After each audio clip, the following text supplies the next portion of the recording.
22 minutes before 8. It gives us great pleasure to welcome to the studio Australia's premier cartoonist, the Herald Sun's Mark Knight. Mark, good morning to you. Morning, Ross. John? How you feel? I'm feeling quite relaxed. It's been a few years, but you've come in here with the two posters that will be immediately for sale. You have a runner in the event because you are a passionate swan. Look, I am, and it's a real conundrum for me this year because there is really only one team in this game as far as Melbourne's concerned, and I think. Well, as I said before, you've got the job of shooting Bambi, haven't you? I feel Swan supporters feel a bit like a groom at his wedding. You're just there to make up the number. Nobody's talking about you. Nobody wants to see you. That's the way the Swan supporters feel. But look, I can't lose on Saturday because I do love the Dogs poster. It's come up a treat. And if the Swannies get up, I'll quietly be happy. Well, that picture you've drawn of the bulldog, it almost makes it look as if it's alive. It's drooling into the Premiership Cup. Well, that's very kind of you, John. What I do with these things, I start sketching on prelim weekend, right? So you start, and I think the thing that you do notice about the posters this year that there's not a hawk on them. Yeah. I had noticed that. Yeah. What was a giant going to be, as a matter of interest? It was going to be this, it looked like a sort of huge office block size version of Shane Mumford stepping on somebody's head. It was just big. Do you have a favourite of the ones that you've done? Because in my mind's eye, I can think of one that stands out in my memory. Last year's, right, the three-peat. I really had to work hard on that because you and all your Hawthorn mates gave me such a hard time after 2014 when I didn't go loud and proud on back-to-back. Right? Right. So last year's had to be an absolute sort of cacophony of three-peat cups in your face, and I quite enjoyed the result, and it was our biggest selling poster to date. So is that right? No, that's not the one I had in mind. Are you talking about 2012? I'm talking about 2010.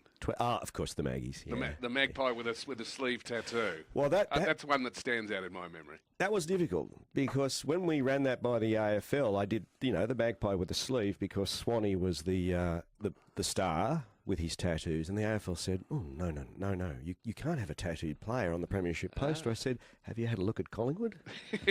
So we got it past them, and again that one was. Well, you did the same with Buddy Franklin, didn't you? When one of the Hawthorn ones, as I recall, had the hawk with the tattoos.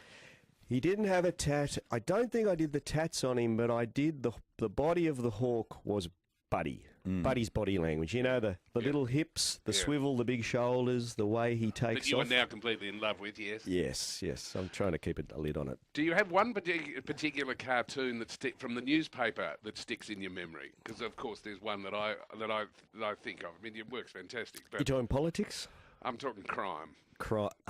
You're talking about Tony Mockbell's wig. Tony Mockbell's wig surrendering at the same time. Well, look, like you guys, I love a bit of the underworld, and for Australia's greatest criminal mastermind, his disguise was a dead marsupial on top of his head.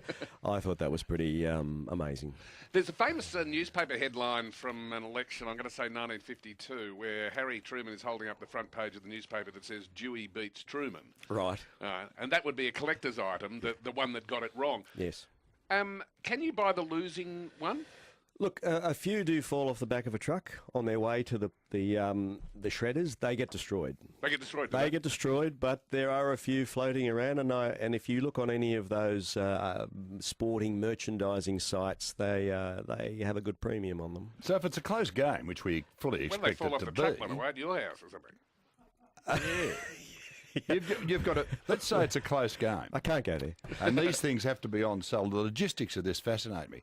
These things have to be on sale, the winning ones, outside the MCG, virtually the moment the siren sounds. That's right. So there's a stack of both of them there, is there? Oh, we have to get them back from China very quickly. No, just joking. No, what we do, John, is we print both posters, and we might print 20,000 posters. And this year, as they were last year, they're ready to go in the little booths outside the ground. You've got 100 volunteers? We've got 100 volunteers. All the proceeds go to the Good Friday Appeal, Royal Children's Hospital. You can buy them at the ground after, and then on Sunday I'm down at the MCG at the open day and we're signing posters, and it's just been hell the last few years, signing Hawks posters for 4 hours. Just hell. Tell me, is there someone that you look forward to being in the news? Then you think, beauty, I'd get another crack at him or her. I hear Pauline Hanson, I hear Trump, all these God's gift to cartoonists. Look, I'm walking around with my Make America Great Again and cartooning. Yeah, so we should point out also that the Bulldog has a 1954 tat on his right shoulder. And the 2016 on his left. They are absolutely magnificent. Can you buy your cartoons from the paper? You can. We have a shop online at the heraldsun.com.au/shop. Go there and you can buy any of my cartoons. And look, if the dogs get up, I'll probably do a cartoon on Monday on the win, and that may go okay in this town. Do you ever have a day where you got nothing? Well, look, I've got an idea. I don't know whether I'm going to run it tomorrow, but I was just thinking about this doggies bandwagon. And to me, it reminds me of one of those Indian commuter trains. Yeah. You know, people on the top hanging off. I get the message. Yeah, hanging off the side. So that one will be drawn in the next radio broadcasters included. And what will the train be? Will the train be a train, or will it be a dog? I think it'll be one of those buses that went up the Hume Highway and came back sort of beer-soaked and, in a mess. The requests have started to come in. Tony Leonard has just texted. He says, in all seriousness, can I grab a Bulldogs poster? I've been thinking of Tony, and I'm catching up with Tony outside the ground at the OB on Saturday, and I think he'll snatch that poster from me, come win or lose. We're going to have these probably already up on our social media, I would imagine. If you're a fan of either side or a fan of the other 16, they are absolutely wonderful. And get on, and it must pain Mark to say that the Bulldog is absolutely incredible. I know, it's a shame if it was pulped. I'd cry, I would. Mark, they'll be sold outside the MCG, also available at the open day on Sunday that Mark will be going to, the inside gate 2, and online at goodfridayappeal.com.au. Splendid work, Mark, and good luck to your Swans on Saturday. Thank you very much. He's got 3 children and they're all Swans, correct? They are, yes. You've done well. They'll be crying. Showers with the top of 16. It's currently 14.